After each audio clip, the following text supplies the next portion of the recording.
Des contacts avec vos collègues soviétiques? Oui, tout à fait. Voilà, alors c'est là où il contredit totalement l'astronaute, là, parce que tout à l'heure, il lui disait des contacts avec vos collègues américains, il disait « Oh non, on se voit pas trop, mais bon, on essaye de se voir une fois par an, etc. » Puis là, comme il lui parle de supranationalité, du fait que l'espace n'est pas militarisé, et qu'il y a une coopération très surprenante dans l'espace, alors que sur Terre, là, il parlait justement de Cuba, etc., de ces événements-là, il y avait une tension mesurable entre les États-Unis et les Russes, mais dans l'espace, ils collaborent. Ça, c'est très étonnant, ça interpelle personne. Et donc, là, la question qui se pose, forcément... J'ai de bons amis. Comment ça se passe avec tes collègues russes? Vous vous voyez, etc. Ouais, j'ai des très bons amis en Russie, on se voit régulièrement, on a contact, etc. Plus qu'avavec les Américains. Hop, c'est étonnant, ça. Cosmonautes Kinikov, notamment. Et ils sont venus me voir dans mon propre pays, j'ai eu le plaisir d'aller chez eux. Il y a vraiment une amitié très profonde entre les cosmonautes américains et soviétiques. Parce que je crois que... Parce que c'est pas on croit que, c'est on sait que la NASA était là pour servir d'embryon à tout le discours nouvel ordre mondialiste, globalisé, universalisé. Donc la NASA, l'espace, vous inquiétez pas, c'est la paix, c'est toutes les nations en paix, c'est l'Antarctique, c'est tout va bien. D'accord. Mais sur la Terre, là, oulala, là, attention, ça va être la guerre. Là. Les Chinois, les Russes, les Américains, le virus, la crise économique, aïe, la tension. Pourtant, si la France ouvrait sa bouche et balançait toutes les vérités d'un coup, tout serait réglé. Les problèmes sont les mêmes. Tout comme les joueurs de tennis de différents pays ou des physiciens de différents pays ont des liens très forts entre eux. Et bien nous aussi, nous avons et même les hommes politiques d'ailleurs. Il y a une espèce de supranationalité, non, entre des cosmonautes ou des astronautes qui font le même métier, qui ont éprouvé les mêmes risques. Alors ça aussi, c'est une question très très judicieuse, ça. Il y a une sorte de supranationalité entre les astronautes. Ouais. Entre les francs-maçons aussi. Et bizarrement, c'est incroyable ça. Qu'est-ce que c'est que cette supranationalité? Soros aussi, il est supranational. BHL, il est supranational. BlackRock est supranational. Les lobbies sont supranationaux. Le plan du nouvel ordre mondial de la vaccination, du Covid, du confinement, etc., c'est supranational tout ça. Donc il y a bel et bien une élite mondialiste qui manipule les peuples depuis très longtemps pour les amener dans une sale direction. Oui, je crois que c'est le cas. C'est tout à fait le cas. C'est vrai, et de plus en plus d'ailleurs. Au fur et à mesure que de plus en plus de pays participent à l'exploration de l'espace, cette amitié se renforcera entre un plus grand nombre de pays. Vous vous sentez américain ou au-dessus de ces problèmes de nationalité? T'as vu? Oui, donc c'est normal. Il y a de plus en plus de pays qui participent à l'espace. Mais il y a déjà de plus en plus de pays. Il y a des pays sur Terre. Donc pourquoi sur Terre on n'est pas capable de faire ce qu'on est capable de faire dans l'espace? Ça veut rien dire, ça.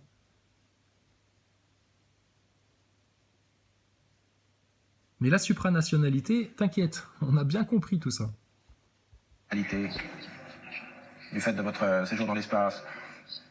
Vous disiez tout à l'heure que vous aviez une vision des choses différentes. Est-ce que c'est ça, justement? Je veux dire que cette espèce de main tendue pacifiquement, en laissant de côté les frontières, les nationalités. Là, il est emmerdé, parce que là, il est en train de le niquer sur les concepts, en fait. Il a vendu de la philosophie, regarde la tête de serpent qu'il fait. Il a vendu de la philosophie, il a vendu du flou, etc. Mais l'autre, sur son flou, il essaye de construire quelque chose de concret. Donc, il lui pose des questions concrètes, et forcément, il est en contradiction. Il est comme Maxime Nicole quand on lui parle de franc-maçonnerie, de nouvel ordre mondial, de complot. Il est mort. Donc, mais là, il joue le truc, tu vois. Toute leur vie, c'est ça, ces mecs-là. C'est une souffrance permanente. Devoir mentir comme ça, Thomas Pesquet, mais libérer le soldat Pesquet, le pauvre. Il ment à ses parents, il doit mentir à sa femme. Oh putain, raconter à tout le monde qui, oui, oh là là, dans l'espace, on a mangé des boîtes de conserve, c'était génial, c'est comme à la maison, tu peux pas savoir, je rêve d'y retourner. Thomas, arrête, c'est bon, 2020 là, on a vu. Donc libérez-vous maintenant de tout ça là. Dans une certaine mesure, oui. Je crois que... bien que la course à l'espace est née sans doute d'intérêts nationaux. C'est certain, je crois que néanmoins tout ce qui s'est produit depuis a plutôt eu tendance à diminuer les différences plutôt que de les accroître. SVP. Justement, à ce sujet, un regret d'un certain nombre de téléspectateurs. Franchement, il a dû passer deux très mauvaises heures, Neil Armstrong. Hein. Parce qu'entre le journaliste vraiment perspicace, SVP vraiment transparent, qui envoie toutes les questions. Hein. Vous êtes franc-maçon? Non, mais mon copain, lui, il l'est. Vous croyez en Dieu? Mais en 2020, c'est impossible, ça. T'imagines? Ils font ça à la télé par rapport au virus? Posez vos questions. Sans filtre, hein. Oh, putain, les choses, elles changeraient vite et bien. Et le problème en France, bah, c'est la masse média. C'est le pire ennemi du peuple, c'est la masse média et la masse politique. Spectateurs qui demandent pourquoi on a planté le drapeau américain sur la Lune et pas celui représentant l'ONU par exemple ou Ah ouais, alors ça c'était trop fort ça. Pourquoi pas celui de l'ONU? Bah parce que ça aurait été un comble de planter le drapeau de la Terre plate sur la Lune. Hein, monsieur Neil Armstrong? Bon bref. Et donc, États-Unis, bah ouais, pourquoi les États-Unis? Mais c'est Mélenchon, il t'en a parlé. C'est pour mettre la propriété privée sur les corps célestes. Donc là, ils ont fait la Lune. Bon, le prochain objectif, c'est Mars. Ils sont pas arrivés, les mecs. Hein. Si c'est Elon Musk qui doit les envoyer en fusée, Elon Musk, il a déjà une livraison à faire à la station spatiale. Il doit envoyer Tom Cruise pour tourner un film pour Hollywood dans la station spatiale. Le truc le plus risqué du monde. Putain, mais n'importe quoi. Tom Cruise, mais l'assurance, elle va douiller, Tommy. Hein. C'est pas grave, la scientologie, elle est derrière, elle paye. l'ensemble de la planète.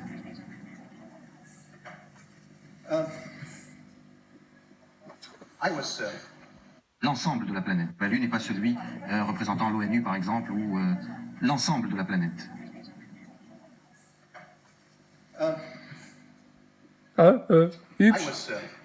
Pour ma part, je ne sais pas exactement comment les choses se sont produites. La décision n'a pas été prise par moi. La décision a été prise par le Congrès des États-Unis, par le Parlement américain. Donc. D'accord. Le Parlement, ils ont dit quoi? Alors vas-y, on va planter un drapeau américain. Et différentes propositions avaient été faites sur comment on devait procéder. Ah non, d'accord. Donc il y a eu une commande de procédé pour savoir comment planter un drapeau américain. Mais la décision politique, diplomatique, si vous êtes là pour donner un message justement d'universalité, toutes les nations ensemble, c'est la paix universelle, vous plantez quand même le drapeau américain. Mais vous foutez pas de la gueule du monde dans vos studios, vous. Et donc, il y a un de tes collègues, il t'a pris en photo comme ça, il a dit « Attends, tiens, plante-toi devant le drapeau américain, comme si t'étais en train de prêter serment. Je vais te prendre en photo, ça va faire plaisir à Nixon. » Si, il est au téléphone, là, il n'y a pas de décalage. Attends, je prends la photo, clac. Il y a des gens qui croient encore qu'on a été sur la Lune. Libérer Stardust, libérer Defecator, les pauvres. Et il a été décidé que, bien qu'aucune revendication n'accompagnait cette mission, revendication territoriale, néanmoins, le drapeau américain serait planté là pour représenter le pays qui a exploré, qui a procédé à l'exploration, qui a mené à bien cette expédition. Et que... L'exploration? Mais vous avez exploré quoi de la Lune? Rien. 20 mètres carrés, c'est tout. Et encore, c'était des 20 mètres carrés dans un studio de cinéma. Alors, putain. N'importe quoi. Je te dis, le monde pète un câble. C'est parti en couille, mais c'est incroyable. Donc vous allez faire quoi? Vous enfermer dans vos mensonges, vos illusions, vos pauvres petites certitudes que de ton doudou de l'espace, ton doudou pesqué? Oh là là, mais c'est pas grave, t'en auras d'autres des doudous, mon doudou. Lâche la supercherie, c'est usé, ça pue, c'est... Dégage ça. On emporterait au cours de la mission les drapeaux de tous les autres pays et ces drapeaux-là seraient ramenés au pays d'origine. Je crois que c'est ce qui s'est produit. Bah, tu crois ou pas? Vous les aviez, les drapeaux, dans le module ou pas? Alors, vous les avez amenés sur la Lune, mais au lieu de les laisser sur la Lune pour que, au moins, vous puissiez prendre une photo avec tous les drapeaux, hein, vous en aviez planté un, vous pouviez bien en planter 4, 5, 6, 10, 12, 13, 33, même si tu veux. 33, dites 33, docteur. Et puis, voilà, ça aurait fait plaisir à toutes les nations. Oui, mais non, vous avez pris les drapeaux, et il te semble que, tu crois que ça s'est passé comme ça? Quelle rigueur, hein, les astronautes. Tu crois que vous les avez finalement ramenés sur Terre pour les rendre au pays. Puis vous leur avez dit, tiens, ton drapeau, il a été sur la Lune. Bah voilà, comme on lance une propagande à base de mythes, vous êtes dans la croyance totale, c'est un conte pour enfants, c'est les contes de Grimm, à base de fausses sciences, de scientisme, c'est tout. Donc là, il faut changer, là. C'est pas nous qui nous trompons. C'est pas nous les débiles dans l'histoire, parce qu'on se fait encore traiter de débiles par certaines personnes parce qu'on a compris l'arnaque. Mais oh, ça va, toi? Détends-toi, mon gaillard. Et maintenant, les drapeaux, effectivement, ont été ramenés dans les différents pays. Oui. N'importe quoi. On ne On peut comprend te pas très bien raconter tout et ici que la n'importe quoi. NASA, qui a une technique absolument fantastique, ait pu faire une bêtise. On nous dit ici, les une bêtise telle que ce qu'elle-là va nous tomber sur la tête. Alors on en revient à la question que posait tout à l'heure... Tu sais, il y a plein de questions comme ça hein, qu'on se pose. Comment la NASA, avec toute sa technique, etc., elle peut faire des bourdes aussi énormes que ce que Thomas Pesquet nous raconte au Bourget, à savoir qu'il était en sortie extravéhiculaire avec 2 de ses collègues, mais les 2 de ses collègues ont perdu un panneau thermique qu'ils devaient installer sur la station pour la protéger des rayons solaires très très dangereux. Pourquoi il n'y en avait pas avant? Ok, qu'est-ce que vous faites de celui que vous avez remplacé qui était défectueux? Enfin, bon, il y a des questions qui se posent, mais auxquelles ils répondent jamais à la NASA. Hein. Et puis Thomas Pesquet raconte, avec toute la rigueur d'un scientifique, qu'ils ont réfléchi à une solution et finalement ils ont pris un des sacs qui sert à transporter du matériel dans la station, les grands sacs blancs là, et les espèces de sacs de couchage là, et puis qu'ils ont sorti ça dans l'espace. C'était fait pour aller dans le vide apparemment. Hein. Et puis ils ont attaché ça de manière correcte, ce sont les mots de Thomas Pesquet, à la structure de la station pour servir de remplacement à un panneau thermique qui avait été conçu pour des développements sur Terre de matériaux pour protéger ta station, etc. Qu'est-ce qu'on nous raconte, monsieur Pesquet, au Bourget? Et les gens entendent ça et personne ne se pose de questions. Mais vous êtes sous hypnose totale alors. Vous posez tout à l'heure le journaliste Patrick Poivre-Larveur au cours du journal qui vous demandait ce que vous en pensiez. Vous n'aviez eu que très peu de temps pour vous exprimer. Et je crois qu'il serait intéressant qu'on revienne sur ce sujet. On parle de bêtises. Est-ce que ça vous paraît très sévère? Vous avez fait des bêtises à la NASA. Non, Le pauvre gosse, c'est... Ah non, je pense pas. Non, effectivement, non, bêtise, c'est pas un gros mot là. Pour ce qu'on a fait, bêtise, c'est un euphémisme, hein, bien entendu. Si ce que la NASA a fait est une bêtise, putain, vous êtes tous amnistiés. Hein.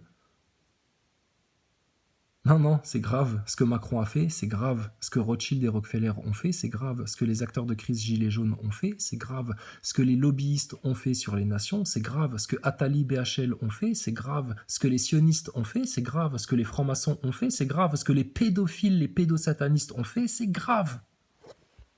Je n'utiliserai pas ce terme-là, je ne serais pas d'accord pour dire qu'il s'agisse d'une bêtise. Non, Skylab était une expérience absolument passionnante et qui a très bien marché. Alors, je reconnais qu'il aurait été préférable. Bon, tellement bien marché qu'ils ont pris des douches dedans. Alors, on en était à peu près là, je pense. Hein. J'aurais, pour ma part, très certainement... On avait fait 1h28. Tout fait pour que l'on prévoie la possibilité de maintenir Skylab en orbite pour que Skylab ne revienne pas sur Terre.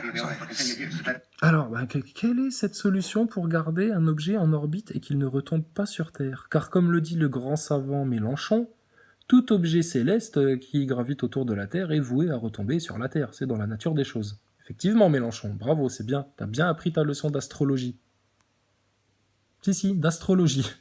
Donc, toi, tu nous dis que oui, mais là, on n'a pas trouvé la solution pour garder Skylab en orbite. La propulsion dans le vide, c'est ça votre problème? D'accord. Parce que tu sais, on entend des ingénieurs de la NASA qui expliquent à des jeunes, dans des documentaires sur l'espace, que le plus grand défi pour aller sur Mars, c'est de traverser la ceinture de Van Allen, la fameuse ceinture de Van Allen. Mais pourtant, vous, quand vous êtes allé sur la Lune, vous l'avez traversée sans encombre, donc ce problème résolu. Qu'est-ce qu'on nous raconte encore une fois à la NASA? Mais toute l'histoire de la NASA est faite de fils blancs cousus comme ça. Il n'y a que ça. Donc tous ceux qui traitent de débiles, ceux qui ont compris l'arnaque, mais putain les gars, c'est vous les débiles, hein, sérieux, parce que vous n'êtes pas allés voir justement de près, et vous vous faites bananer. Mais bananer, oh là là. C'est une caricature de beauf à Bob Ricard avec une banane autour de la ceinture en train de dire vous êtes des débiles, hein, et la station ça existe pour de vrai, hein, avec un mégot sur le coin du bec, et puis vous avez le nez rouge. Hein, et puis vous êtes en sandales avec des chaussettes et puis vous puez un peu le vinaigre. Les gars, et vous faites là, les grands scientifiques, là, les Stardust, les astronogeeks, etc. À regarder tout le monde de haut. Putain, mais vous êtes des pitoyables. Donc vous aimez la science, vous voulez des faits, vous voulez donner une bonne leçon à des gens comme ça. Mais allez-y, faites-le. Comprenez les choses, au lieu de vous obstiner dans votre fanatisme religieux. Vous êtes dans la croyance, vous. C'est de la croyance, c'est pas de la science. Les faits scientifiques qui démontent ça, on les a. Et quand on analyse les choses du point de vue qu'on est en train de le faire, là, au niveau de la personnalité, parce que ce qui est intéressant, c'est de voir comment ils manipulent les gens, justement, pour faire bouffer un truc pareil. C'est ça le délire. Donc, c'est mort, c'est fini votre truc, là. Changez de monde, hein, parce que eux, ils vont vous changer de monde, mais pour le pire, sinon. C'est ainsi que Skylab aurait pu être utilisé pour d'autres missions. Et la chose aurait été possible si nous avions pu maintenir d'ailleurs un programme de vol habité au cours de ces dernières années. Mais nous n'avions pas un tel programme en cours de vol habité. Il n'y a pas eu le financement nécessaire pour un tel programme et par conséquent, nous n'avons pas pu aller rejoindre les vaisseaux spatials avec des vols habités pour fixer sur Skylab les moteurs nécessaires pour le mettre vite plus éloigné et plus sûr. D'accord. Et voilà justement l'exemple de ce que... Bah ça, on aimerait bien voir aussi. Les heures et heures et heures et heures de vidéos qu'il doit y avoir de la construction de la station. Mais non, il y a juste quelques photos, quelques images, tu vois, pour vendre le jeu de rôle. Et les mecs qui cherchent à contre-argumenter ce que nous on dit, ils viennent avec ça. Mais si, regarde, la NASA, elle a des photos, etc. Et bien évidemment, tu crois quoi? Tu crois qu'elle va te donner les images aussi de la piscine? Et puis te montrer tout le making-of du truc? Et puis aussi les mecs qui modifient les images sur PC, sur Photoshop, là, pour te vendre la Blue Marble. C'est comme si tu allais voir un film au cinéma et puis en même temps ils font des coupures dans le film et puis ils te montrent des séquences du making-of, etc. Mais vous êtes des naïfs, les Stardust et les Astronogeeks et les Defacators et compagnie, là. L'homme peut faire et de ce que la machine ne peut pas faire. Nous ne connaissions pas, nous ne savions pas comment procéder de manière automatique. Nous ne savions pas comment procéder de manière automatique. Et alors que l'homme aurait pu faire. Il y a encore dans votre voix un regret, presque une... Alors regarde, c'est quand même trop fort. Hein. Il le pointe direct, le journaliste. Hein. Parce qu'il te dit que oui, il y a des choses que la machine ne peut pas faire, et il n'y a que l'homme qui peut le faire. Ça, c'est pour maintenir justement l'intérêt d'envoyer, soi-disant, des hommes dans l'espace. Mais ça, c'est pour faire genre, on va aller habiter dans l'espace, et puis justifier d'autres choses. Enfin bref, on a déjà fait la démonstration. Mais là, maintenant, ce qui te vend, c'est de la Nous ne contradiction. savions pas comment procéder de manière automatique. Et alors que l'homme aurait pu faire. Il y a encore... Voilà, ils ne savent pas comment procéder de manière automatique, mais l'homme aurait pu le faire. D'accord, donc l'homme est fait pour faire des choses automatiques. Mais Thomas Pesquet, il sort les mêmes. Chris Hadfield, il sort des contradictions énormissimes qui devraient interpeller tout le monde. Parce que c'est de la science, c'est des faits, tout ça. Dans votre voix un regret, presque un reproche. On a arrêté les vols habités. Et si on les avait pas arrêtés, on aurait pu peut-être changer la trajectoire et garder Skylab sur orbite. C'est un petit peu un reproche, non? Oui. Enfin, si vous voulez, j'ai toujours préconisé très vigoureusement la poursuite des vols habités. J'ai toujours été favorable à un programme soutenu. Je suis certain que ça rapporte beaucoup plus que ça ne coûte. Cela étant dit, je ne voudrais pas du tout que vous pensiez que j'estime que Skylab soit dangereux. Je ne dis pas non plus que... évidemment, il est possible, un accident est toujours possible, mais statistiquement, franchement, la probabilité d'une chute... avec des conséquences graves est très faible, cette probabilité. Les chances d'une chute, c'est très très faible. Mais s'ils ont un objet en orbite, qu'ils arrêtent de le propulser, de toute évidence, il va tomber sur Terre, c'est obligatoire. Ou alors, ils devraient faire comme ils devraient faire avec leurs déchets, c'est-à-dire que plutôt que de faire comme Thomas Pesquet le décrit, il y a un Soyouz qui se branche sur la station spatiale, ils mettent tous leurs sacs poubelles, tous leurs déchets dedans, et c'est renvoyé sur Terre pour être brûlé dans l'atmosphère. Ah bon? Pourquoi? Pourquoi tu l'envoies pas au fin fond de l'espace, là, vers Mars, vers la Lune? Qu'est-ce qu'on en a à foutre? Oui, mais faut pas polluer l'espace. Mais ils polluent la Terre comme des porcs! Putain, mais vous êtes dans une dissonance cognitive totale, là.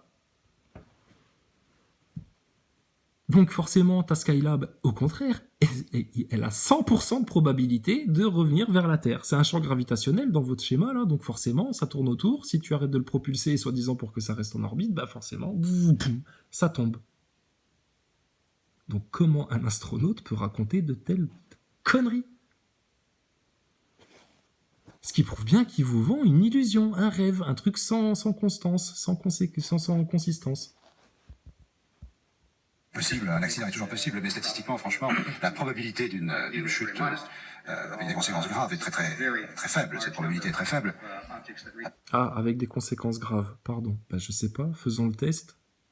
La station spatiale ne sert plus à rien. Venez, on la crache sur Terre pour voir ce que ça fait. Voir si elle se fait tout cramer en entier dans l'atmosphère et s'il y a aucun dégât en dessous.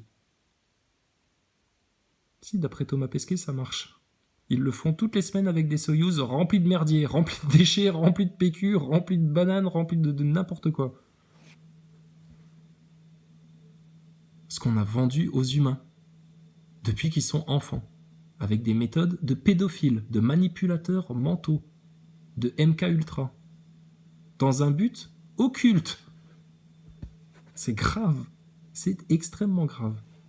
Après tout, il y a énormément d'objets qui parviennent tous les jours à la surface de la Terre, des météores, des météorites, des causes naturelles, et qui peuvent parfaitement faire beaucoup de mal à quelqu'un en cas d'impact, mais on n'entend pas tellement parler de ce genre de choses. Vous savez qu'on est en plein dans l'actualité, et tout à l'heure vous avez... Ouais, effectivement. On est en plein dans l'actualité, mais de toujours là, t'inquiète pas, on revient. Et qui peuvent parfaitement faire beaucoup de mal à quelqu'un en cas d'impact, mais on n'entend pas tellement parler de ce genre de choses. Vous savez qu'on est en plein dans l'actualité, et tout à l'heure vous avez donné une information, mais vous ne l'avez pas donnée tout à fait complètement, ou tout au moins elle n'a pas été interprétée complètement. Vous avez dit, à mon avis, les probabilités font qu'il n'y a guère de danger, car Skylab devrait tomber dans l'Atlantique Sud.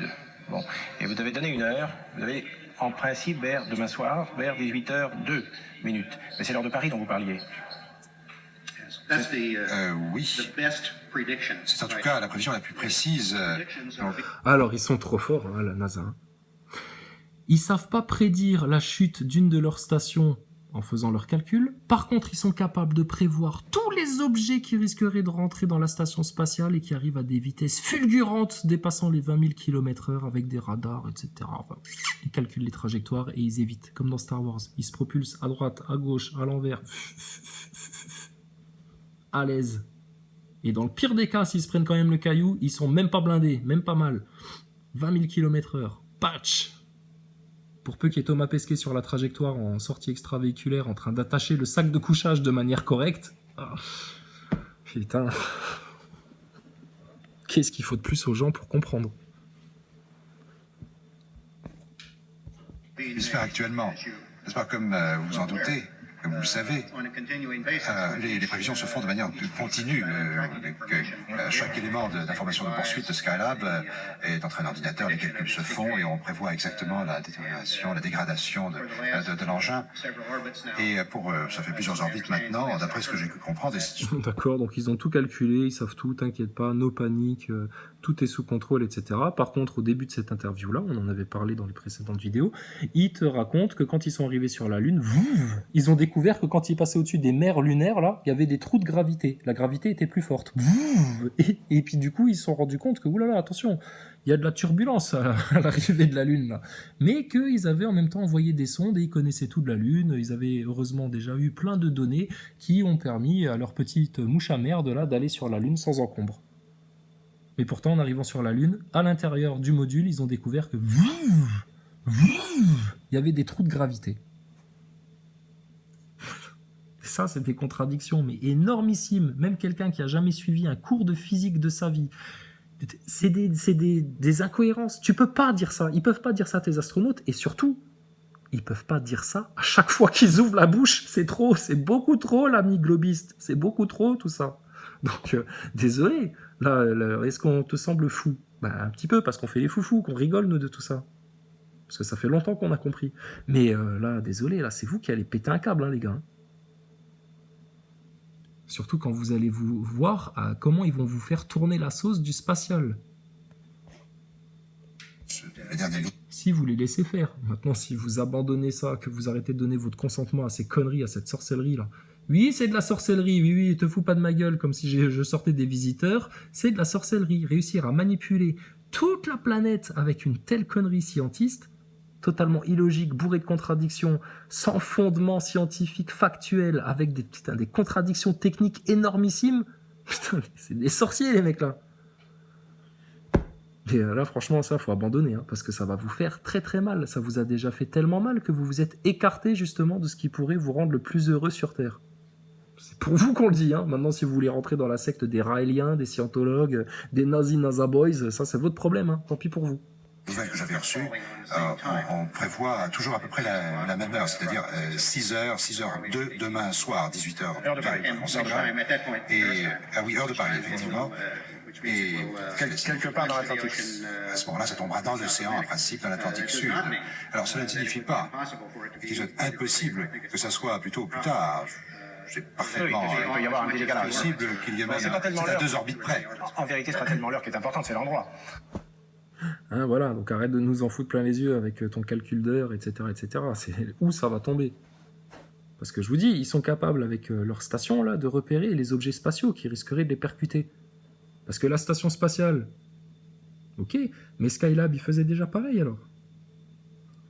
Ah ouais. Et la station Mir aussi. Dis donc, hein, on en a claqué du fric hein, dans des stations qui ont servi à jouer devant les yeux des gosses, et puis après, allez hop, remballe. Oui, mais la station spatiale ISS, avant que tu la remballes et que tu la remplaces par autre chose de plus impressionnant, de plus séduisant pour les gens qui vont continuer à y croire, là, il y a des questions qui se posent. Et ça fait depuis 69 qu'il y a des questions qui se posent sur toute votre connerie, votre attraction Disney lunaire, là.